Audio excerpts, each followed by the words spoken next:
Hello बच्चों, welcome back to global अध्ययन के। कैसे हो? बढ़िया, ठीक है। आज हम बात करने वाले हैं प्रकाश, क्या है लाइट, और लाइट का हमारे जीवन में बहुत बड़ा रोल है। हमारे आसपास लाइट विद्वान है, आप देख रहे हैं, अगर हम पढ़ा रहे हैं तो यहाँ पर भी एक लाइट का क्या है, एक रोल है, जो इसकी वजह से आपको ये सब दिख रहा है। आखिर लाइट क्या है, क्या इसके प्रकार हैं, क्या इसके गुण हैं, और किस माध्यम में ये चलते हैं, इन सब के बारे में आप जानेंगे। इनके लाइट के स्रोत क्या हैं, प्रकाश के स्रोत क्या हैं, आज इस वीडियो में हम देखने वाले हैं। हमारे चैनल से जुड़े रहने के लिए चैनल को लाइक एंड सब्सक्राइब कर लें और चैनल को शेयर करें और पढ़ते रहें, एंजॉय करते रहें। तो देखते हैं कि प्रकाश क्या है या लाइट क्या है, इसके बारे में हम देखेंगे। प्रकाश और लाइट। प्रकाश ऊर्जा का वह रूप है जिसकी सहायता से हम वस्तुएं दिखाई देती हैं। जरा सोचो, अगर लाइट ना हो तो क्या ये हमको दिखेगा? नहीं दिखेगा। अंधेरे में आप जाकर, अंधेरे कमरे में आप जाएं तो इसको आप देखने का प्रयास करेंगे, क्या आप देख पाएंगे? नहीं देख पाएंगे। क्यों? क्योंकि वहाँ प्रकाश नहीं है, अब्सेंस ऑफ लाइट है, इसलिए हमें चीज़ें नहीं दिखती हैं। क्यों? हमें प्रकाश की उपस्थिति में ही वस्तुएं दिखती हैं। प्रेजेंस ऑफ लाइट में हमें चीज़ें क्या होती हैं, विजुअल होती हैं। ये हमें आज देखना है। तो देखते हैं क्या है प्रकाश और क्या इनके स्रोत हैं। प्रकाश के स्रोत क्या, सोर्स ऑफ लाइट क्या है। देखिए, दीप्त प्रकाश स्रोत और क्या अदीप्त प्रकाश स्रोत। क्या है दीप्त प्रकाश स्रोत? वे प्रकाश के स्रोत जो स्वयं प्रकाश उत्पन्न करते हैं। ऐसे प्रकाश के स्रोत जो क्या है, जो अपने आप से प्रकाश उत्पन्न करते हैं, जैसे कि सूर्य, तारे, या जो भी हम अपने घर में इलेक्ट्रिक बल्ब वगैरह यूज करते हैं। क्या करते हैं? ये अपने आप से क्या है, प्रकाश उत्पन्न करते हैं। सूर्य को कोई लाइट नहीं देता ना, अपने आप प्रकाश होते हैं। तारे प्रकाश देते हैं, क्योंकि तारे भी क्या है, तारे भी सूर्य हैं और सूर्य भी एक तारा है। तो इनमें क्या होता है, स्वयं का प्रकाश होता है, ये किसी दूसरी चीज से प्रकाशित या दीप्त नहीं होते हैं। लेकिन एक है अदीप्त प्रकाश स्रोत, जिन्हें हम नॉन ल्यूमिनस बोलते हैं, और इनको बोलते हैं ल्यूमिनस सोर्सेस। उन्हें क्या बोलते हैं? Non luminous sources. वे प्रकाश के स्रोत जो स्वयं प्रकाश उत्पन्न नहीं करते हैं। ऐसे sources they are not produce light या सोर्स ऑफ लाइट ऑन, अपने आप से प्रकाश को क्या है, उत्पन्न नहीं कर पाते हैं। जैसे कि चंद्रमा। बेटा, चंद्रमा जो हमें दिखता है, जिसको हम सामान्य भाषा में बोलें कि उजेरी जब रात होती है, जब उसमें साफ सब चीज़ मतलब दिखती है कॉमन सी, तो उसमें हम क्या देखते हैं कि वो चंद्रमा से लाइट आ रही है। लेकिन ऐसा नहीं होता है। क्या होता है, जैसे कि आपको ये बोर्ड दिख रहा होगा चमकता हुआ, लेकिन क्या है, हमारे आसपास लाइट लगी हुई है, तो लाइट का प्रकाश बोर्ड पे पड़ रहा है और बोर्ड का प्रकाश बेटा आपको दिख रहा है।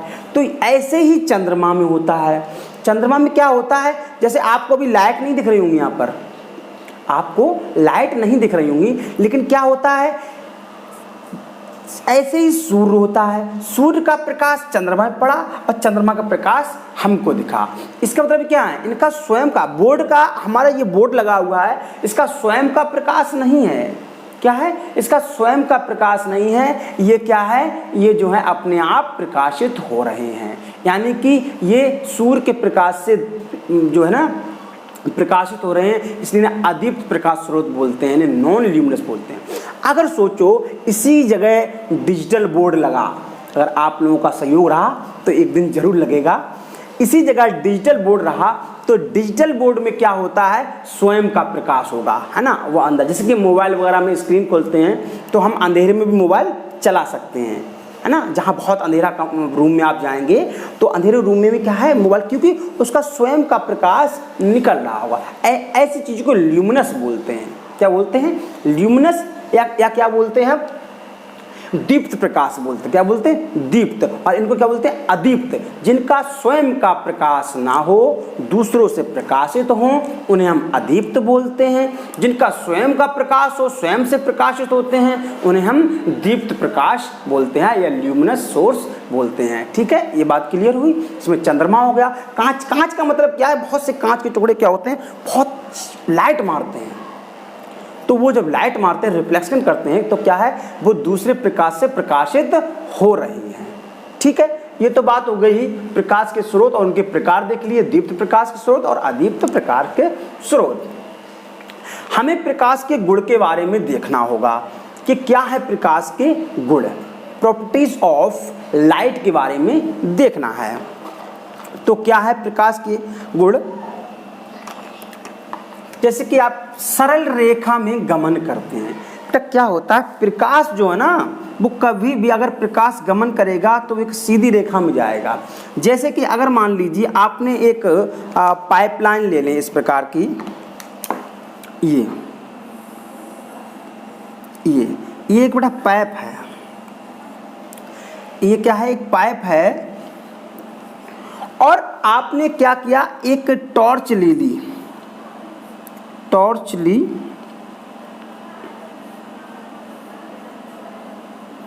और जब आपने इसमें प्रकाश डाला, और प्रकाश जब आप इसमें डालेंगे तो बेटा क्या होगा? ये पहले तो सीधा है, तो सीधा एकदम ऐसे करके जाएगा। अब प्रकाश आपको मुड़ेगा नहीं बेटा। अब क्या है? इसका रिफ्लेक्शन जरूर जाएगा, ऐसे से रिफ्लेक्ट हो जाएगा। ये क्या है? रिफ्लेक्शन जाएगा इसका,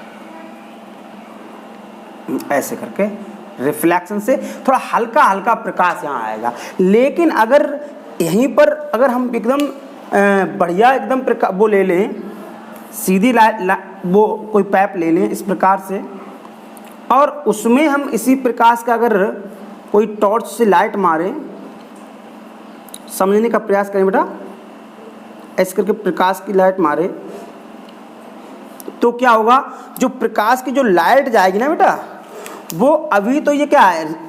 ये क्या परावर्तित किरणें जा रही थी, निकल अब क्या होगा? ये सीधे यहाँ से जाएगी और वो सीधी चली जाएगी।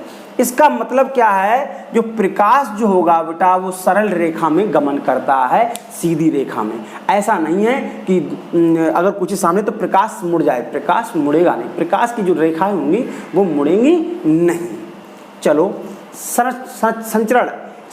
संचरण हेतु माध्यम आवश्यक नहीं है। संचरण मतलब प्रोपगेशन, यानी कि ये जब गमन करती चलती हैं तो इनके लिए मीडियम की जरूरत नहीं है, किसी प्रकार की कोई माध्यम की आवश्यकता नहीं, क्योंकि जहाँ निर्वात होता है, वैक्यूम होता है, वहाँ भी प्रकाश चलता है। वो बात अलग है। प्रकाश क्या है? अलग अलग माध्यमों में अलग अलग स्पीड या गति से चलते हैं, वो अलग चीज। लेकिन प्रकाश के लिए किसी माध्यम का होना कोई आवश्यक नहीं है। संचरण हेतु माध्यम आवश्यक नहीं है। ये बात क्लियर हुई? Very good. विभिन्न माध्यमों में प्रकाश की चाल भिन्न भिन्न होती है, ये बात तो ठीक है। अगर भिन्न भिन्न माध्यम हैं तो क्या है? प्रकाश की चाल क्या होगी? भिन्न होगी। क्या होगी? भिन्न होगी। क्या होगी? भिन्न होगी। ठीक है। चमकदार पृष्ठों से परावर्तित होते हैं। अब चमकदार पृष्ठ क्या है? जैसे कि आप ऐसे ले लीजिए, जैसे कि कोई झूमर है, झूमर पृष्ठों से क्या है? परावर्तित होती है। परावर्तित नहीं, चमकेगा। फिर ये दृश्य प्रकाश की तरंग दैर्घ्य जो है वो कैसे कितनी होती है? 4000 एंगस्ट्रॉन से 8000 एंगस्ट्रॉन तक तरंग दैर्घ्य होती है। दृश्य अगर आप कोई प्रकाश के बाद जो प्रकाश में दिख रहा है, 4000 एंगस्ट्रॉन से 8000 एंगस्ट्रॉन तक होती है। ये तो हमने बात कर ली प्रकाश के गुण या प्रॉपर्टीज ऑफ लाइट के बारे में बात की। हमें प्रकाशिक माध्यम के बारे में भी जान लेना चाहिए। क्या है प्रकाशिक माध्यम या ऑप्टिकल मीडियम क्या है, इनके बारे में भी जान लें। जैसे कि प्रकाश जिन माध्यमों से गुजरता है उन्हें प्रकाशिक माध्यम बोलते हैं, क्योंकि प्रकाश अलग अलग बेटा माध्यमों में गुजरता है, और उन्हीं माध्यमों को क्या बोलते हैं? प्रकाशिक माध्यम बोलते हैं। उनको क्या है? एक पारदर्शी, पारभासी, अपारदर्शी दर्शक माध्यम, या ट्रांसपेरेंट, ट्रांसलूसेंट मीडियम, या अपेक्यू मीडियम, इन्हें बोलते हैं। अब पारदर्शक हम सब जानते हैं, जिनसे क्या है प्रकाश पूर्ण रूप से क्या है पार हो जाए। जिन माध्यमों से प्रकाश अधिकांश भाग गुजर जाता है, जैसे कोई मान लो अभी यही है, ये क्या है पारदर्शी है ना, इससे क्या है अगर कोई लाइट पड़ेगी ये पूर्ण रूप से निकल रही है, तभी तो हमको दिख रही है, कोई चीज़ दिख रही है तो बेटा आराम से दिख रही है, क्योंकि ये क्या है पारदर्शी है। क्या है, अगर ये लेंस है तो बेटा ये क्या पारदर्शी है।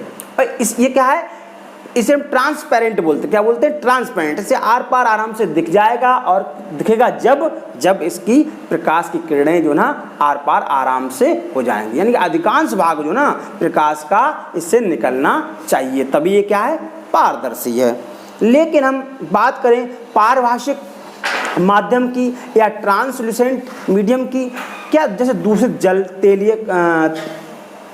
तेलीय कागज, इसका क्या मतलब है? इसका मतलब ये है इनसे प्रकाश का आंशिक भाग जो है निकलता है, पूर्ण रूप से नहीं निकलता, आंशिक थोड़ा हल्का सा प्रकाश पार होता है। जैसे कि एक कागज आप लेंगे, ये आप कागज पे तेल लगाएंगे, तो जब आप उसे ऐसे करके देखेंगे तो आपको चलेगा थोड़ा सा प्रकाश दिख रहा है, लेकिन उसके आप आर पार नहीं देख पाएंगे। ये क्या है, पारभाषी कह लीजिए या पारभाषिक माध्यम कह लीजिए, यानी कि यहाँ से पूर्ण रूप से प्रकाश नहीं निकलेगा, इसलिए हम उसके आर पार देख भी नहीं सकते, क्योंकि प्रकाश पूर्ण रूप से पार नहीं हो रहा है।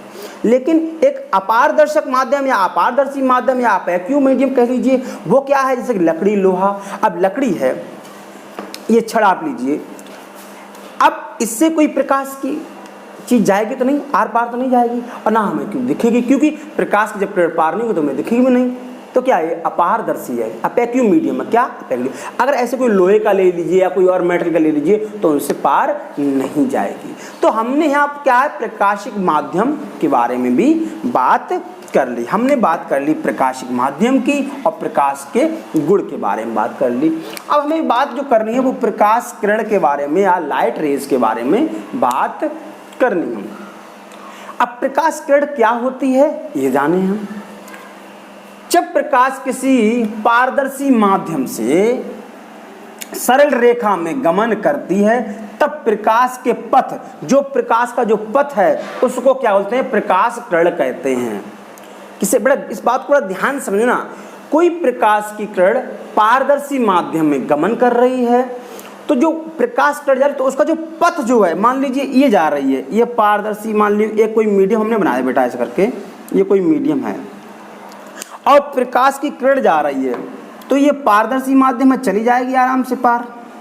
तो जो बेटा ये पथ है ना, ये पथ, इस पथ को क्या बोलेंगे, प्रकाश की किरण बोलेंगे। क्या बोलेंगे, प्रकाश किरण बोलेंगे। क्या बोलेंगे, प्रकाश किरण बोलेंगे। क्या बोलेंगे, प्रकाश किरण बोलेंगे। ठीक है, उस पथ को प्रकाश किरण बोलते हैं जिसमें जो है प्रकाश जो है गमन करता है या चलता है। ठीक है, और इस प्रकाश की किरण जो है भिन्न प्रकार की हैं, इनके हम देखें कैसी हैं। अभिसारी प्रकाश पुंज और अपसारी प्रकाश पुंज और समांतर प्रकाश पुंज, तो इनके बारे में हम जान लें।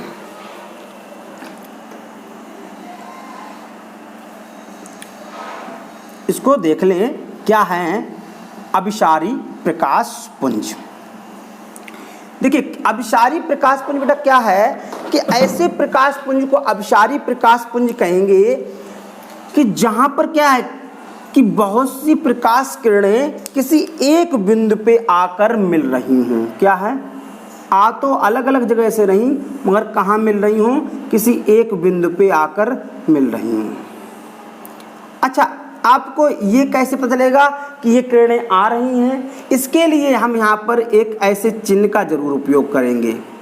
हम जहाँ भी प्रकाश किरण जो बनाएंगे तो ऐसे चिन्हों का जरूर उपयोग करेंगे। इससे हमें ये पता लगेगा ये क्या है, अभिसारी हैं। क्या है, अभिसारी। अभिसारी प्रकाश पुंज या कन्वर्जेंट बोलें। क्या बोलें, convergent. Convergent beam of light. Beam of light, B और एल लगा दीजिए, बीम ऑफ लाइट। तो ये तो अभिसारी हो गया। लेकिन अपसारी में क्या होती है, अपसारी में बेटा क्या होता है, इसका उल्टा। अभी क्या है, अलग दिशा से एक ही बिंदु पर प्रकाश की किरणें आकर टिक रही हैं या रुक रही हैं, लेकिन यहाँ क्या है, एक बिंदु से निकल के अलग डायरेक्शन में जाएंगी। जैसे कि आप यहाँ ले लीजिए, ये बिंदु ले लिया आपने। अब यहाँ से क्या है, प्रकाश की पुंज जा रही हैं, क्या है, प्रकाश की पुंज यहाँ जा रही हैं। अब आपको कैसे पता जा रही हैं, मैंने कहा क्या है, आप ये चिन्ह लगाएंगे तब पता चलेगा आ रही हैं जा रही हैं, तो हमने ऐसे ये चिन्ह लगा दिया। अब हमें पता चला क्या, यहाँ से प्रकाश पुंज निकल के क्या बेटा जा रही हैं, इन्हें हम क्या बोलेंगे, अपसारी बोलेंगे। क्या बोलेंगे, इन्हें अपसारी, अपसारी प्रकाश पुंज बोल दीजिए, या क्या बोलेंगे, डाइवर्जेंट बोल दीजिए। क्या, डाइवर्जेंट बोल दीजिए, डाइवर्जेंट, डाइवर्जेंट बोलिए, यानी कि डाइवर्ज हो रही हैं, एक बिंदु से अलग अलग दिशा में जा रही हैं। अब समांतर या पैरेलल, समांतर या पैरेलल मतलब क्या है, सभी किरणें एक समांतर चलेंगी, यानी कि उनके बीच की दूरियां जो होंगी वो बिल्कुल एक समान होनी चाहिए, इसलिए ये क्या है बेटा, समांतर हैं, ये समांतर हैं। कैसी हैं, समांतर किरणें हैं। कैसी हैं, समांतर किरणें, समांतर किरण, पुंज कह लीजिए, कुछ भी कह लीजिए आप, किरण, समांतर किरण है। इन्हें समांतर बोलेंगे, इन्हें अभिसारी बोलेंगे, इन्हें अपसारी बोलेंगे। अभिसारी मतलब आके एक ही जगह पर रुक रही हैं, अपसारी एक जगह से दूर दूर भाग रही, और समांतर एक साथ। ये क्या है, कितनी भी दूर चली जाए समांतर वाली, कभी जाके मिलेगी नहीं, कितनी भी दूर चली जाए, इसलिए इन्हें समांतर बोलते हैं।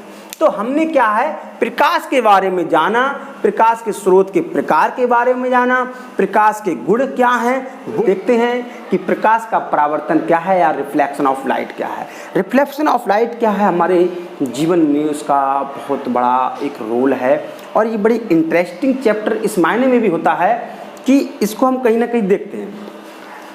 अगर हमको ये पेन दिख रहा है तो ये भी रिफ्लेक्शन ऑफ लाइट की वजह से दिख रहा है। कैसे, हमारी आंखें उस चीज़ को देखती हैं जब किसी चीज़ पर रिफ्लेक्शन होता है, फिर वो रिफ्लेक्टेड रे कहाँ जाती है, हमारी आंखों के अंदर जाती हैं, तब दिखती हैं। कहने का मतलब क्या है, जो भी चीज़ें दिख रही हैं अंधेरे में हमें ये मार्कर नहीं दिखेगा। क्यों नहीं दिखेगा, क्योंकि वहाँ पर कोई प्रकाश नहीं होगा, कोई लाइट नहीं होगी। जब लाइट नहीं होगी तो फिर उसका रिफ्लेक्शन भी आंखों में नहीं जाएगा। जब रिफ्लेक्शन आंखों में नहीं जाएगा तो ये चीज़ दिखी भी नहीं। ये चीज़ क्या, कोई भी चीज़ ले लो उसको हमें नहीं दिखेगी, या तो उसकी खुद की लाइट हो, जैसे कि मोबाइल में जो लाइट जलती है, या उसका रिफ्लेक्शन हमारे आंखों में आना चाहिए। तो हम सबसे पहले पढ़ेंगे रिफ्लेक्शन क्या है, परावर्तन क्या है, उसके बारे में उसकी डेफिनेशन देखेंगे। तो देखते हैं डेफिनेशन क्या है परावर्तन की। प्रकाश का किसी चिकनी या पॉलिशदार सतह से टकरा के उसी माध्यम में लौटना। देखो बात को बेटा ज़रा देखना, डेफिनेशन को रटने का प्रयास नहीं, समझने का प्रयास करेंगे कि मान लीजिए एक ये प्रकाश, ये क्या है, कोई सतह है और चिकनी सतह क्या है, इसे पॉलिश कर देते हैं ऐसे, इसको हम पॉलिश वाली सतह बोलेंगे। क्या बेटे वो बोलेंगे, इसको हम पॉलिशदार सतह बोलते हैं, यहाँ पॉलिश वाली सतह बोलते हैं। इसमें क्या होता है, जब ये पॉलिश यानी कि चिकनी सतह, चिकनी सतह, जैसे कि आपको ये बोर्ड भी दिख रहा है, ये भी कहीं ना कहीं चिकना ही है। अब इसमें हम क्या देखते हैं कि अगर इसमें प्रकाश अगर आती है और ये जो माध्यम है वो वायु है, क्या है बेटा, वायु है, और जब इसका परावर्तन जो होगा वो कहाँ होगा, इसी माध्यम में होगा। माध्यम क्या है, वायु, यानी कि इसी माध्यम में इसका परावर्तन हो रहा है, ठीक है, यानी कि उसी माध्यम से आकर उसी माध्यम में प्रकाश की किरणें क्या है, परावर्तित हो जाती हैं। तो उसको हम क्या बोलेंगे, परावर्तन बोलेंगे। क्या बोलेंगे, परावर्तन, यानी कि उसी माध्यम में। मान लीजिए ये एक कंटेनर है और इसके अंदर पानी भरा हुआ है, और इस पानी के अंदर हमने क्या किया है, एक मिरर लगा दिया ऐसे करके, ये मिरर है, और यहाँ से हमने कोई लाइट छोड़ी ऐसे करके, और ये यहाँ परावर्तित हुई। तो ये लाइट जो है ना बेटा, पानी से छोड़ी और पानी में इस पर ऐसे चली गई, तो इसे हम क्या बोलेंगे, इसे भी परावर्तन बोलेंगे, क्योंकि इसका माध्यम क्या है, पानी, वाटर है, और रिफ्लेक्शन का माध्यम ही बांट रहा है, बाहर नहीं आ रही है, पानी के अंदर ही रिफ्लेक्शन, यानी कि माध्यम ना बदले। जब माध्यम नहीं बदल रहा है और उसी समय का परावर्तन हो रहा है तो उसे क्या बोलेंगे, प्रकाश का परावर्तन बोलेंगे। माध्यम जब बदलता है तो उसे अपवर्तन बोलेंगे, उसके बारे में हम आगे पढ़ेंगे। अभी हम बात करने वाले हैं परावर्तन की। तो अब परावर्तन के कुछ बिंदु हैं, उनके बारे में हम देख लें। देखिए ये एक परावर्तन का चित्र दिया गया है, इनके बारे में हम देख लें, फिर परावर्तन के प्रकार देखते हैं। परावर्तन क्या है, देखिए परावर्तन पृष्ठ, जिस सतह पर कोई चीज का परावर्तन होता है। परावर्तन यानी कि परावर्तन वही चीज क्या जिसपे कोई ऐसी सतह जिस पर क्या हो, कोई ऐसी सतह जिस पर लाइट पड़े और क्या चली जाए। जरूरी नहीं ये सतह जो है चिकनी हो, खुरदरी भी हो सकती है, ठीक है, उसके बारे में हम सब देखेंगे, ठीक है। यानी कि इस पर लाइट पड़ के और इस माध्यम जा रही है तो इसको क्या, परावर्तन। बोर्ड पर लाइट पड़ रही है, हमारे पास आ रही है, आपके पास जा रही है, तभी हम इस चीज को देख पा रहे हैं, तो ये भी क्या है, परावर्तन का ही एक उदाहरण है। तो इसमें क्या है, परावर्तन पृष्ठ, यानी कि जिस पृष्ठ पे परावर्तन हो रहा है उसको परावर्तन पृष्ठ कहेंगे। जिस भी सतह पर परावर्तन की क्रिया हो रही है उसको परावर्तन पृष्ठ कहेंगे। अगर परावर्तन की क्रिया इस सतह पर हो रही है तो इसको हम, इस बोर्ड को क्या बोलेंगे, परावर्तन पृष्ठ बोलेंगे। क्या बोलेंगे, परावर्तन पृष्ठ बोलेंगे। हमने ये सतह ले रखी है एम या एम डैश लेने हैं, क्या, एम डैश लेने। तो ये एक सतह है और इस पर क्या है, ये क्या आ रही है, एक आपतित किरण आ रही है। इसको क्या लिख रहे हैं, आपतित किरण लिख दें हम, आपतित किरण, या इंसिडेंट रे लिख दें, इंसिडेंट रे, ठीक है। ये आपतित किरण यानी कि आने वाली किरण को आपतित किरण बोलते हैं, ठीक है। तो ये सतह है, इस पे आ रही है तो क्या है, आपतित किरण, यानी कि जो भी किरण जो जहां से, और आपतित किरण कहां से आती है, जो सोर्स ऑफ लाइट होगी, जो प्रकाश का स्रोत होगी उससे आपतित किरण आएगी। यानी कि यहाँ पर कोई स्रोत होगा, कुछ भी टॉर्च है या सूर्य है, जो भी है, वहां से प्रकाश किरण आ रही है और इस सतह पर टकरा रही है। जिस सतह पर टकरा रही है और यहाँ से रिफ्लेक्ट हो रही है या परावर्तित हो रही है, इसलिए इस सतह को क्या बोलते हैं, परावर्तित पृष्ठ बोलते हैं या परावर्तित सतह बोलते हैं, ठीक है।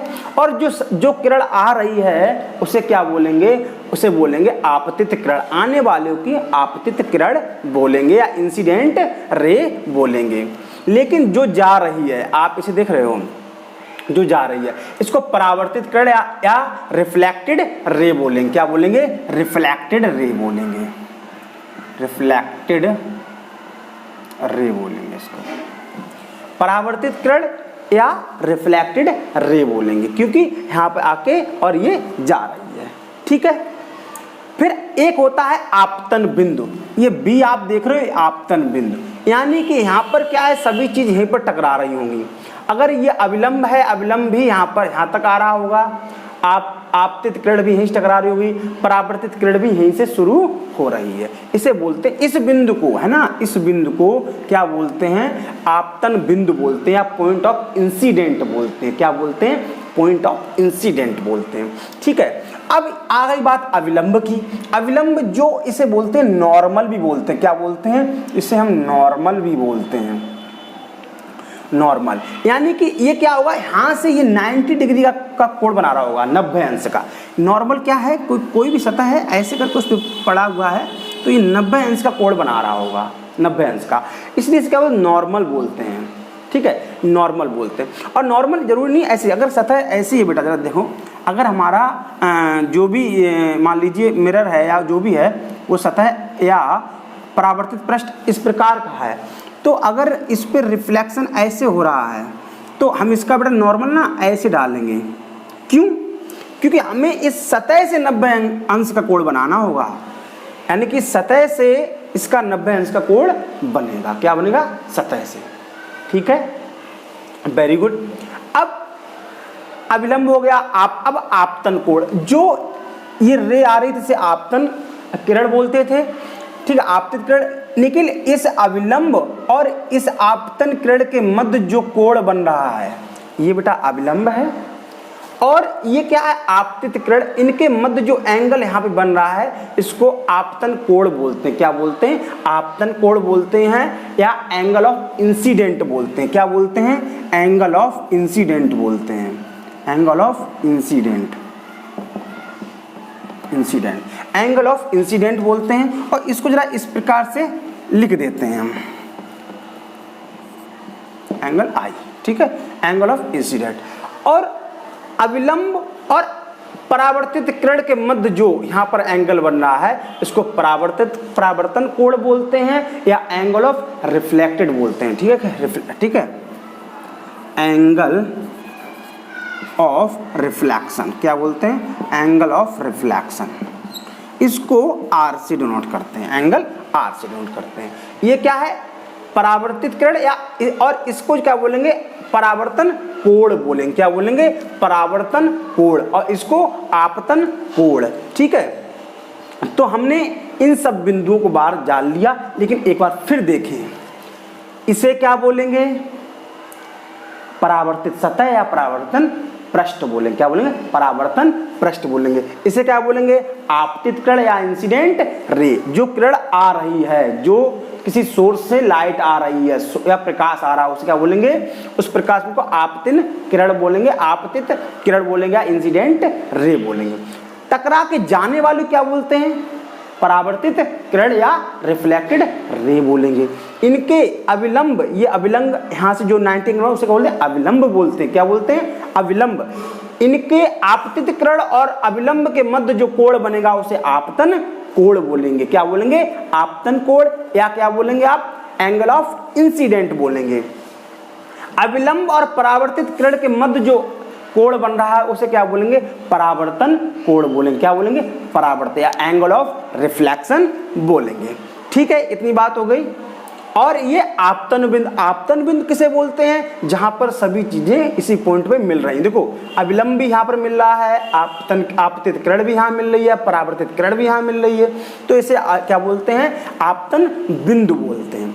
अब हम परावर्तन के प्रकार के बारे में और जान लें। दो प्रकार है, एक नियमित परावर्तन है, एक अनियमित परावर्तन है। ठीक है, चलो देखते हैं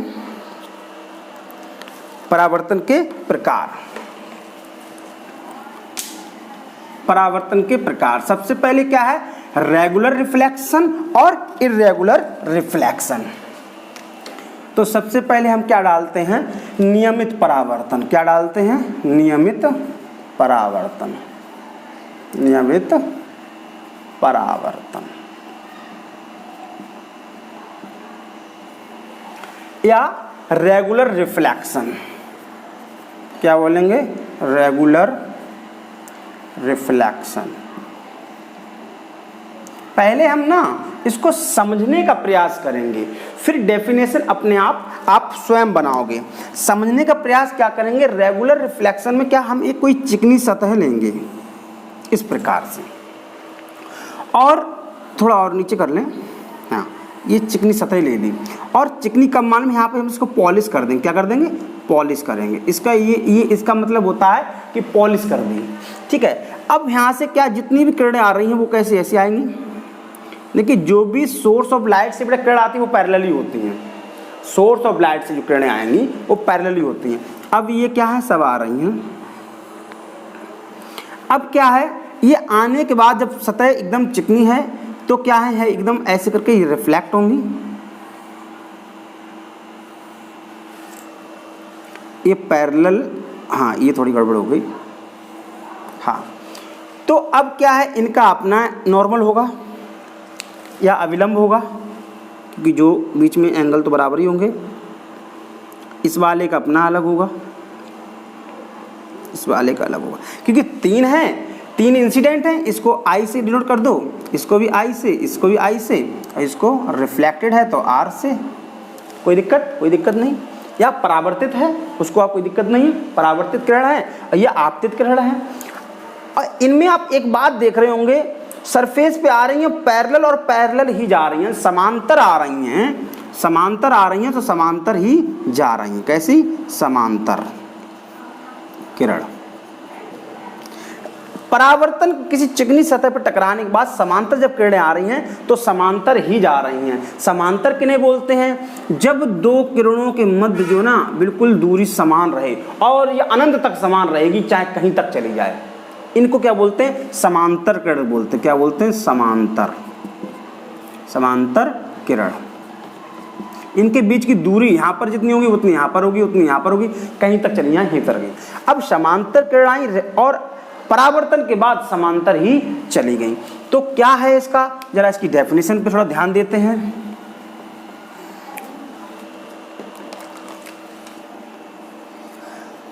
किसी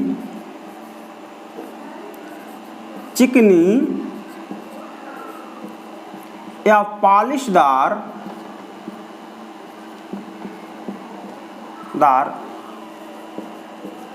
सतह पर टकराने के बाद समांतर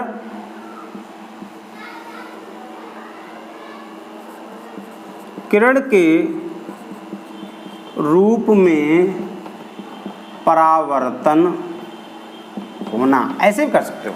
यानी कि कोई किरण आ रही है और जब जा रही तो वो भी समांतर, आ तो समांतर रही थी और जा रही है समांतर ही, तो इन्हें क्या बोलते हैं?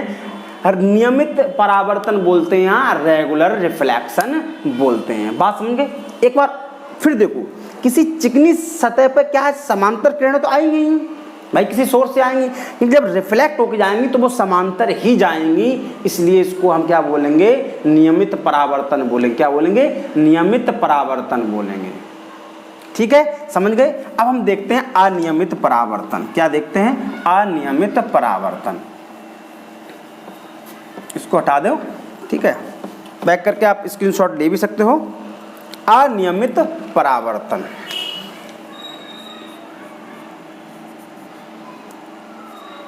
अनियमित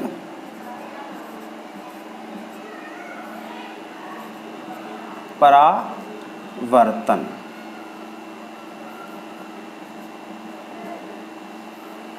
अनियमित, इर्रेगुलर रिफ्लेक्शन। अब इसमें क्या होगा बेटा? इसमें जो सतह होगी ना वो खुरदरी होगी, ऐसे ऐसे, हाँ आप ऐसे ले लो, थोड़ी खुरदरी सतह होगी। अब खुरदरी सतह पे क्या होगा? प्रोसेस सब वही होगा। इस पे भी बेटा जो किरण हमने कहा ना वहां से आएंगे सब पैरेलल ही आती हैं, जो आने वाली जो किरणें होती हैं वो सब बेटा पैरेलल ही होती हैं। लेकिन ये क्या होता ना, यहाँ से आई तो पैरेलल ही होंगी, लेकिन रिफ्लेक्ट अपने इस सतह के हिसाब से होंगी। ठीक है, इस प्रकार से रिफ्लेक्ट हो जाएंगी, यानी कि आई तो समांतर होंगी, समांतर किरण। अब समांतर का क्या मतलब बेटा? यहाँ से ये क्या ना, ये इंसिडेंट रे हैं, ये आप ऐसे एरो जरूर बनाएंगे, इससे पता चलेगा कि आपकी किरण किस तरफ से आ रही है, किस तरफ जा रही है। तो और ये क्या है? रिफ्लेक्टेड है या परावर्तित किरण है। क्या है? परावर्तित किरण। जरा एक बात ध्यान से देखेंगे, अगर इसके हम बहुत सूक्ष्म रूप को लें, ऐसे करके अगर इसको इस इतने भाग को काट लें तो बेटा यही सतह तो हमें मिलेगी छोटी सी, तो इसका नॉर्मल कहाँ पड़ेगा? यहाँ पड़ेगा, ऐसे ऐसे है। अब इसको अगर सतह ऐसी है तो इसकी सतह क्या बेटा? ऐसी होगी, थोड़ी सी ऐसी, तो इसका नॉर्मल कहाँ पड़ेगा बेटा? यहाँ पर ऐसे। ठीक है, अगर इसके रूप के लें तो ये बिल्कुल थोड़ी ऐसी होगी, तो इसका नॉर्मल यहाँ, यानी कि सबके नॉर्मल ही बदल गए। किसी का थोड़ा सा ऐसा है तो किसी का ऐसा है और किसी का ऐसा है, इस तरह के क्या है? ये नॉर्मल हैं, यानी कि सतह ही बदल गई सबकी। जब सतह छोटे छोटे, भाई आप ये देखिए, हमें ये ऐसे ऐसे खुरदरा लग रहा है, लेकिन हम बड़े रूप में अगर ऐसे लें तो ये वाला आप सेगमेंट देख रहे हैं ना, इस वाले को आप देखो, ये तो कम से कम सीधा ही तो है, ये सीधा, तो इस सीधे पे जो चीज़ पड़ेगी वो ऐसे जाएगी। अब मान लो कोई चीज़ यहाँ पड़ गई तो ये उसके लिए सीधा हुआ, तो यहाँ पड़ी वो ऐसे जाएगी, है ना। तो सबका परावर्तन पृष्ठ क्या है? बदल गया है। ठीक है, ये इस समस्या आई है। तो यहाँ पर क्या है बेटा, आई तो सब समांतर थी, लेकिन परावर्तन के बाद समांतर नहीं होती हैं। इसकी परिभाषा क्या है वो देख लो। जब समांतर किरणें किसी खुरदरे या खुरदरी सतह पर पड़ती हैं तो वे भिन्न भिन्न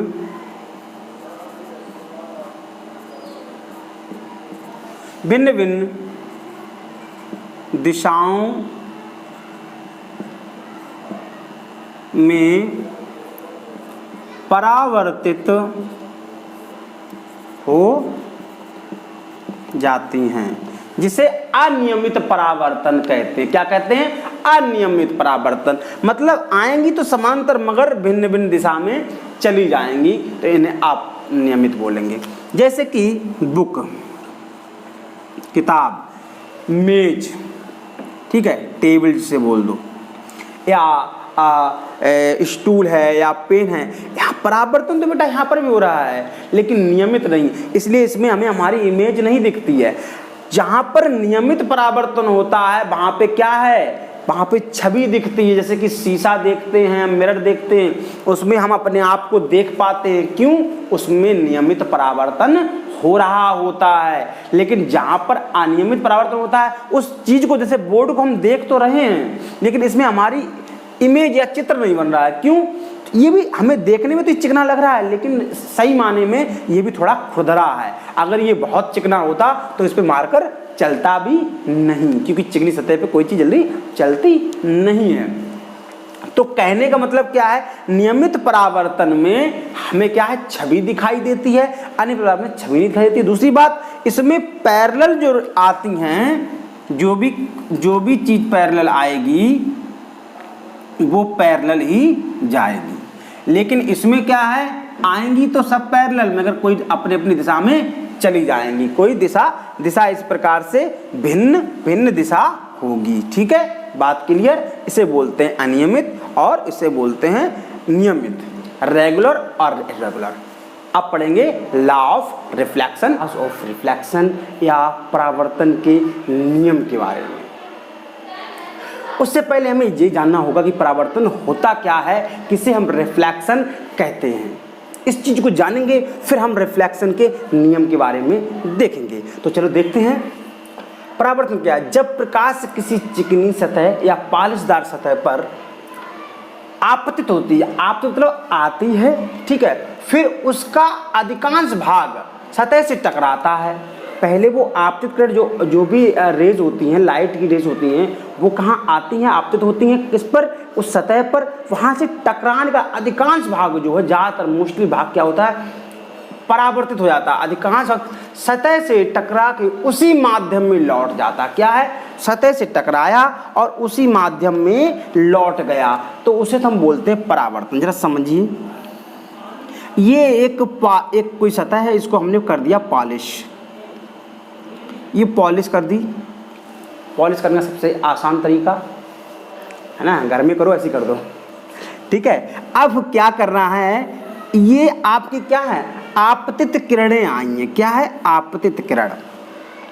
और आपतित किरण इस सतह पर क्या है, टकराई, और टकराने के बाद मान लो ये माध्यम क्या वायु था या एयर, और इसी माध्यम में क्या है, लौट गई, है ना। इस सतह आपतित किरण आई और सतह से टकराई, ठीक है, इंसिडेंट रेज, टकराने के बाद इसी माध्यम में लौट गई। तो इस टकराकर और इस माध्यम को लौटने क्या बोलते हैं, हम परावर्तन बोलते हैं। क्या बोलते हैं, परावर्तन बोलते हैं या रिफ्लेक्शन बोलते हैं। क्या बोलते हैं बेटा, रिफ्लेक्शन। ये बात समझ में आई? किसी चिकनी या पालिशदार सतह पर कोई आपतित कण आती है, टकराती है और अधिकांश भाग जिस माध्यम से आई, मान लो वायु से आई तो वायु में ही वापस लौट गई उस सतह पर टकराने के बाद, तो इस घटना को क्या बोलते हैं, इस क्रिया को क्या बोलते हैं, परावर्तन बोलते हैं। ये तो बात हो गई परावर्तन की, ठीक है। तो अब हमें क्या करना है, लॉज ऑफ रिफ्लेक्शन देखना है, और उससे पहले हमें थोड़ा इनके बारे में जान भी लेना है कि किस चीज़ को क्या बोलते हैं। उसके बाद लॉज ऑफ रिफ्लेक्शन के बारे में हम बात करेंगे।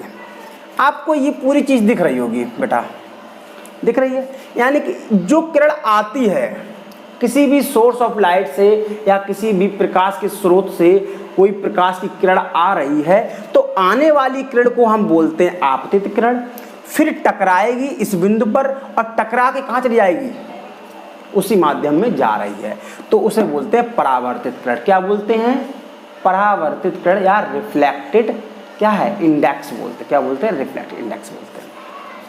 और ये आप देख रहे हो ना, अविलंब जिसे बोलते हैं या नॉर्मल बोलते हैं, ये क्या है, 90 अंश के कोण पर कोई चीज़ क्या है, परपेंडिकुलर इस पर रखी हुई है। कोई भी चीज़ मान लो ये सीधी है ना, तो इस पर 90 अंश का कोण बनाते हुए, तो इसे क्या बोलेंगे, नॉर्मल बोलते। क्या बोलते हैं बेटा, नॉर्मल या अविलंब बोलते हैं। क्या बोलते हैं, अविलंब, ठीक है, इसको क्या बोलते हैं, अविलंब बोलते हैं। और जिस सतह पे टकरा रही है उसको परावर्तक पृष्ठ बोलते हैं। क्या बोलते हैं, परावर्तक पृष्ठ या रिफ्लेक्टेड क्या सरफेस या रिफ्लेक्सिव सरफेस कह सकते हैं। क्या, रिफ्लेक्टिव सरफेस। ये क्या है, कोई सरफेस है जिसपे क्या है, हो सकता है ये कोई दर्पण हो, क्या हो, दर्पण हो, अगर आप रिफ्लेक्ट दर्पण हो सकता है, मिरर हो सकता है, आप इसे मिरर भी कह सकते हैं, तो उस पर आगे क्या है, टकरा के जा रही है। तो इनके बारे में हमने जान लिया। आने वाली किरण को आपतित किरण बोलते हैं या इंसिडेंट रेज बोलते हैं रेज, और जाने वाले की क्या, परावर्तन किरण या रिफ्लेक्टेड रे बोलते हैं। अविलंब को नॉर्मल बोलते हैं, जो यहाँ पर ये दिख रहा है, और इसको क्या बोलते हैं, परावर्तक किरण या रिफ्लेक्टेड सरफेस बोलते हैं। ठीक है, ये बात क्लियर हुई। अब हमें इनके नियम के बारे में जानना होगा, क्या नियम है इनके। इसके नॉर्मली 2 नियम होते हैं परावर्तन के। पहला नियम के बारे में बात करेंगे। पहला नियम कहता है आपतित किरण यानी कि आने वाली किरण, परावर्तित किरण जाने वाली किरण। आपतन बिंदु, ये वाला बिंदु होता है आपतन बिंदु, पर डाला गया लंब तीनों एक ही। और आपतन बिंदु, ये अब बेटा बी दिख रहा है, ये वाला, ये बी पॉइंट यही तो है ना, ये वाला, यही तो बी है। यानी कि आपतित किरण, परावर्तित किरण, इस पे डाला गया अविलंब, ये सब क्या हैं, आपतित किरण, आपतित किरण, परावर्तित किरण, आपतन बिंदु यही वाला, और डाला गया लंब, तीनों एक ही पृष्ठ पर होते हैं, इसी पृष्ठ पर होंगे। कहाँ होंगे, एक ही पृष्ठ पर या एक ही बिंदु पर मिलते हैं, बी पर ही मिलेंगे। ये नहीं कि आपतित किरण यहाँ पर और रिफ्लेक्टेड यहाँ से जा रही हो या लंब कहीं और हो, तीनों एक ही बी पर ही मिलेंगे। कहाँ मिलेंगे, बी पर मिलेंगे। फिर समझ लो, कोई सरफेस है बेटा ऐसे करके, है ना, ऐसे करके कोई चीज़ आई और चलेगी, तो इसके बीच में जो भी आप नॉर्मल डालेंगे वो भी कहाँ, इसी बी पर होगा। आने वाली क्या है, इंसिडेंट रे इसे बोलेंगे, इसे रिफ्लेक्टेड रे बोलेंगे। ये भी कहाँ पर होगी, यहाँ पर, और ये भी कहाँ पे मिली होगी, नॉर्मल होगी, वो भी यहाँ पर होगी। यानी कि एक ही बिंदु पर होती हैं, ये प्रथम नियम कहता है। ये बात क्लियर हुई, वेरी गुड। अब देखते हैं द्वितीय नियम क्या है। प्रथम देख लिया, द्वितीय नियम कहता है आपतन कोण। ये आप अविलंब देख रहे हैं नॉर्मल, और आपतित किरण के मध्य जो कोण बन रहा है ये वाला, आपतन कोण तथा परावर्तन कोण सदैव बराबर होते हैं। कैसे बराबर होते हैं देखो जरा। इनका कहना यह है, ये आपतन कोण यानी कि आपतन कोण या इंसिडेंट एंगल बराबर होंगे किसके, परावर्तन कोण के, रिफ्लेक्टेड कोण के बराबर होंगे। जैसे कि ये नॉर्मल है या अविलंब कह लीजिए आप, ये कोई क्या है, वही सतह है या दर्पण कह लीजिए। क्या कह लीजिए, दर्पण कह लीजिए, या कोई भी चिकना सरफेस कह लीजिए या सतह कह लीजिए। जब कोई भी आएगी ऐसे किरण यहाँ पर और यहाँ पे जब ऐसे चली जाएगी तो बेटा इनके जो मध्य, इस नॉर्मल के मध्य ये जो एंगल बन रहा है और ये वाला एंगल, ये दोनों एंगल, ये दोनों कोण क्या हैं, बराबर होंगे आपस में, क्योंकि ये तो नॉर्मल हो गया, ठीक है। और ये जो कोण बन रहे हैं ना, इधर एक कोण ये नंबर 1 और नंबर 2, ये दोनों कोण आपस में क्या होंगे, बराबर होंगे। अगर कोण नंबर 1 देख लें आप, कोण नंबर 2, ये दोनों क्या है, बराबर। लेकिन इसको क्या है, हम इंसिडेंट या आपतित कोण बोलते हैं। क्या बोलते हैं, आपतन कोण बोलते हैं। क्या बोलते हैं, आपतन कोण बोलते हैं। क्या बोलते हैं, आपतन कोण। इसलिए हम क्या बोलते हैं, आपतन कोण, जिसको हम शॉर्ट में क्या लिखते हैं, इंसिडेंट आई से लिखते हैं। किसे बराबर होता, किसके, परावर्तन कोण के, परावर्तन कोण के बराबर होता है, जिसको हम आर के डिनोट करते हैं। क्या है, एंगल आर से डिनोट करते हैं। तो हमने क्या जाना, पहले आपतित किरण, परावर्तित किरण, अविलंब और क्या है, जो आपतन बिंदु सब एक ही पृष्ठ पर होते हैं, ये जाना। दूसरे में जाना आपतन कोण और परावर्तन कोण, जो ये कोण जो होते हैं, एंगल दोनों आपस में क्या है, बराबर होते हैं। ये हमने लॉ ऑफ रिफ्लेक्शन या परावर्तन के नियम के बारे में जान लिया।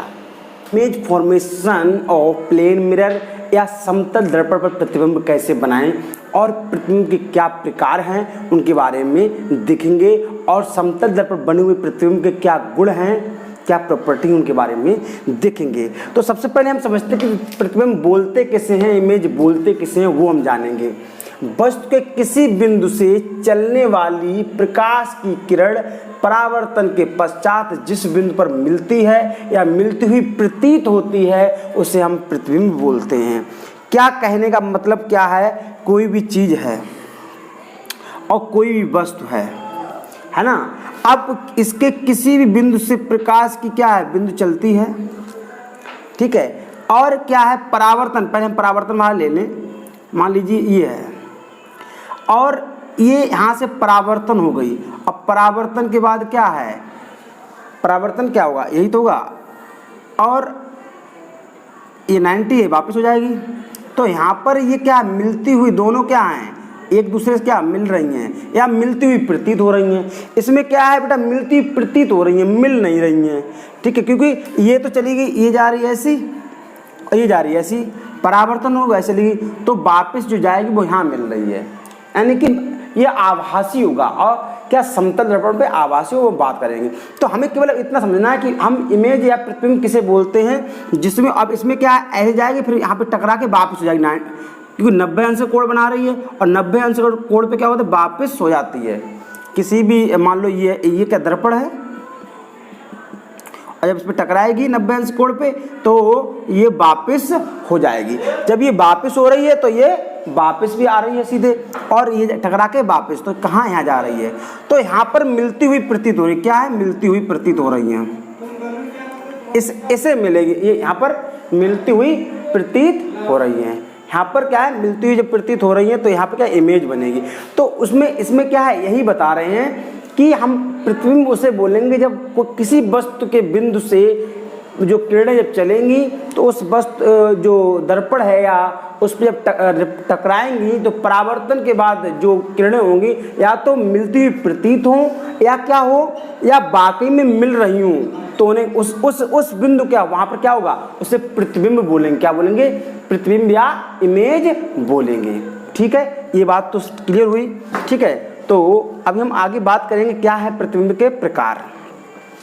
प्रतिबिंब के प्रकार में हम बात करेंगे वास्तविक प्रतिबिंब जिसे हम रियल इमेज बोलते हैं, एक होती है आभासी प्रतिबिंब जिसे हम वर्चुअल इमेज बोलते हैं। अब वास्तविक प्रतिबिंब वस्तु के किसी बिंदु से चलने वाली, वही बात, प्रकाश की किरण किसी दूसरे बिंदु पर वास्तव में मिलती है। इसमें क्या है, वास्तव में मिलती है, क्योंकि प्लेन मिरर में या समतल दर्पण में वास्तव में नहीं मिलती है, इसलिए आभासी प्रतिबिंब बोलेंगे। तो आभासी की बात करेंगे, लेकिन हम वास्तविक प्रतिबिंब की बात कर रहे हैं, तो हम वास्तविक प्रतिबिंब मिलने के लिए एक अवतल दर्पण ले लेते हैं। क्या है, अवतल दर्पण लेंगे हम।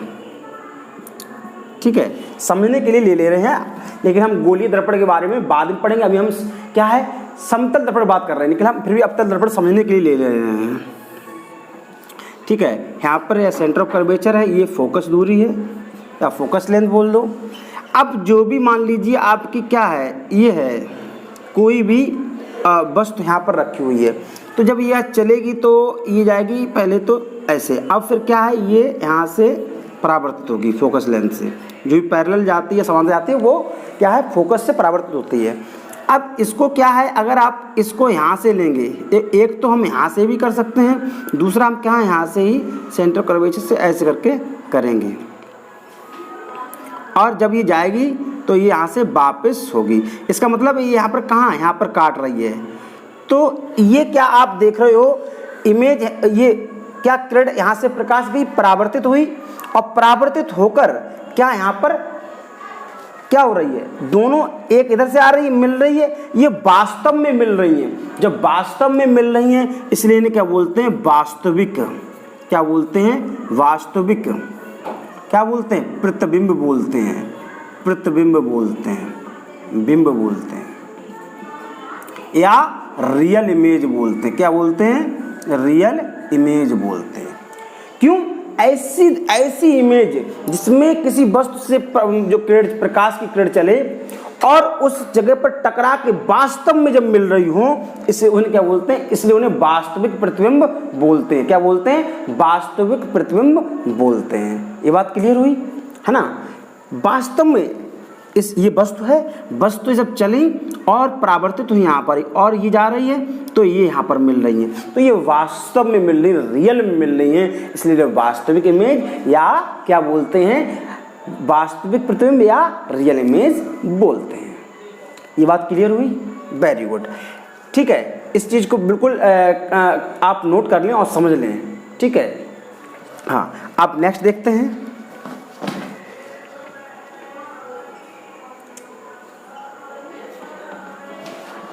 आभासी प्रतिबिंब, वस्तु के किसी बिंदु से चलने वाली प्रकाश की किरणें जब परावर्तन के पश्चात वास्तव में नहीं मिलती हैं। अब इसे हम लेंगे, आपको अब समझाएंगे। हम किसी प्लेन दर्पण को लेते हैं या समतल दर्पण को, समतल दर्पण जब लेंगे, अब क्या है, मान लीजिए हम यहाँ पर एक कोई वृक्ष ले रहे हैं। ठीक है, ये क्या है, कोई वृक्ष है, तो सबसे पहले इसकी एक किरण हम ऐसे ले लें, सीधी बिल्कुल। ठीक है, जब ये 90 अंश पे जाएगी तो ये जैसे जा रही होगी वैसे वापस भी हो जाएगी, ये नियम है, इसका कोई दिक्कत नहीं। और एक हम इसका ले लें ऐसे, जब ये जाएगी तो उतना ही एंगल बना के वापस हो जाएगी, जब ये ऐसे जाएगी तो ये वापस हो जाएगी। अब ये वाली क्या, एक ऐसे गई, एक तो ये कहीं मिलेगी नहीं, इसलिए इसको हम थोड़ा पीछे बढ़ाएंगे मिलाने के लिए और इसको ऐसे बनाएंगे। ठीक है, तो एक यहाँ पर मिल रही है। ठीक है, अब ऐसा ही सेम इसके साथ करेंगे, सेम इसके साथ भी ऐसा ही करेंगे। दूसरा पेन ले लें, ये भी क्या 90 अंश की ले जाएंगे यहाँ पर, अब क्या है ये भी सीधे 90 अंश से तो वापस आ जाएगी। तो और दूसरी क्या करेंगे, एक यहाँ से लेंगे ऐसे करके। ठीक है, और इसको क्या करेंगे, ऐसे ले जाएंगे, तो क्या होगा, ये इसको भी हम आगे बढ़ा देंगे ऐसे करके, और दूसरा ये भी ऐसे करके आगे बढ़ेगी। अब कहने का मतलब ये यहाँ कट हो रही, इसका मतलब ये कहाँ, वृक्ष यहाँ पर बन रहा होगा, थोड़ा सा वैसा है तो कोई दिक्कत नहीं, ऐसे ले लें तो बिल्कुल यहाँ पर बिल्कुल कट होगा। क्या होगा, वृक्ष जो है बेटा कहाँ बन रहा होगा, यहाँ बन रहा होगा, यानी कि ये क्या है आपकी, ये प्रतिबिंब बनेगा। क्या बनेगा, प्रतिबिंब बनेगा। यानी कि वास्तव में जो परावर्तित किरण जा रही थी वो ये जा रही हैं, लेकिन ये क्या है, आभासी है, ये वास्तव में नहीं मिल रही, इसलिए हमने इनको पीछे किया, इसलिए इसे आभासी प्रतिबिंब बोलते। क्या बोलते हैं, आभासी प्रतिबिंब, प्रतिबिंब, या क्या बोले, वर्चुअल इमेज बोलेंगे। क्या बोलेंगे, वर्चुअल इमेज, क्या बोले, वर्चुअल इमेज बोले। समझे क्यों, इसमें जो परावर्तित जो किरणें होती हैं वो वास्तव में नहीं मिलती हैं। क्या है, वास्तव में नहीं मिलती हैं, लेकिन इन्हें क्या है, फिर बाद में पीछे क्या है कि किरणें परावर्तन के पश्चात वास्तव में नहीं मिलती है, इसलिए क्या फिर इनको मिला देते हैं। ऐसे करके चलिए, तो इसको हम मान लेते हैं कि ये इस तरफ जाएंगी, अगर पीछे जाएं तो इस तरफ जाएंगी, तो ये क्या है, ये प्लेन मिरर पे जो बनेगी प्रतिबिंब उसी का आभासी प्रतिबिंब बनते हैं। सभी प्लेन मिरर पे जितनी बेटा इमेजें बनती सभी आभासी होती हैं, वास्तविक इमेज प्लेन मिरर पर या समतल दर्पण पर नहीं बनती। समतल दर्पण पर वास्तविक इमेजें या वास्तविक जो प्रतिबिंब नहीं बनते हैं। ये बात क्लियर हुई। तो हमने क्या जाना, हमने जाना वास्तविक इमेज क्या है और आभासी। आभासी क्या है, जिनमें वास्तव में जो परावर्तित किरणें ना मिलती हूँ, और वास्तविक में जो है जो परावर्तित किरणें हैं वास्तव में मिलती हूँ। ठीक है, ये बात समझ गए। चलो अब हम दर्पण क्या है इसको देखते हैं। दर्पण किसे बोलते हैं, अभी देख लिया, किसी चिकने पारदर्शी माध्यम तल के एक पृष्ठ पर कलई अथवा लाल ऑक्साइड का, किसका, या तो कलई का लेप करें या लाल ऑक्साइड का लेप करके दूसरे पृष्ठ को परावर्तक पृष्ठ बना दिया जाता है, जिसे दर्पण कहते हैं। समझिए जरा क्या कह रहे हैं ये बोल रहे हैं कोई चीज है, कोई ऐसा गिलास था या ऐसी चीज थी जिसको हमने ये लिया, ठीक है, ऐसे हमने लिया इसको, ठीक है, इसको लेने के बाद ये कैसा है, पारदर्शी है। तो हमने क्या किया, इसके किसी एक पृष्ठ पर ऐसे करके क्या कर दिया, हमने इस पे पॉलिश कर दी। पॉलिश किसकी की हमने, कलई से की या लाल ऑक्साइड से इसकी हमने क्या की, पॉलिश कर दी। अब जब पॉलिश कर दी हमने किसी पारदर्शी पृष्ठ पर, तो एक तरफ जब पॉलिश की, मान लो हमने ये है साइड ए और ये दूसरा बी, जब हमने एक ही तरफ पृष्ठ पे क्या कर दिया, पॉलिश कर दिया, तो जो बी इस तरफ होगा ये जो होगा पारदर्शी पृष्ठ होगा। कैसा होगा, परावर्तक पृष्ठ बन जाएगा। क्या बन जाएगा, परावर्तक पृष्ठ। क्या बनेगा, परावर्तक पृष्ठ। जब परावर्तक पृष्ठ बन जाएगा तो इसलिए इसे क्या बोलेंगे हम, दर्पण बोलेंगे। क्या बोलेंगे, दर्पण बोलेंगे। इसे क्या बोलेंगे, दर्पण बोलेंगे। अब ये दर्पण वाला कार्य करेगा, क्यों, एक तरफ हमने पॉलिश कर दी और एक तरफ जो परावर्तक जब पृष्ठ बन जाएगा इसे क्या बोलेंगे हम, दर्पण बोलेंगे। ठीक है, चाहे कोई सा हो। अगर हम गोलीय दर्पण में देखेंगे तो मान लो हमने इसके ऊपर इसके एक तरफ कर देंगे तो ये वाला पृष्ठ कौन सा जाएगा, परावर्तक पृष्ठ होगा, और इसीलिए इसे क्या गोलीय दर्पण बोलेंगे। ठीक है, ये बात सही है। चलो ठीक है, अब हम देखते हैं क्या है, समतल दर्पण पर क्या इमेज जो बनती हैं उनके गुण के बारे में देखते हैं क्या है। ठीक है, चलो देखते हैं समतल दर्पण। समतल दर्पण द्वारा बने प्रतिबिंब के गुण, क्या गुण हैं वो देख लेते हैं। तो सबसे पहले तो हम समतल दर्पण बनाएंगे। क्या बनाएंगे, समतल दर्पण जो अभी बना हुआ था सेम वैसा ही बनाएंगे। ये लो, और इस पे कर देंगे हम ऐसे पॉलिश। बहुत आसान तरीका है पॉलिश करने का। ये देखो हो गया। अब ये बन गया समतल दर्पण। क्यों, इसमें कोई ये समतल एकदम सीधा। ठीक है, प्रतिबिंब सदैव आभासी और सीधा होता है। हमने देखा था अभी जो वृक्ष बनाया था, जो हमने ऐसे बनाया था वो भी सेम ऐसे ही बना था।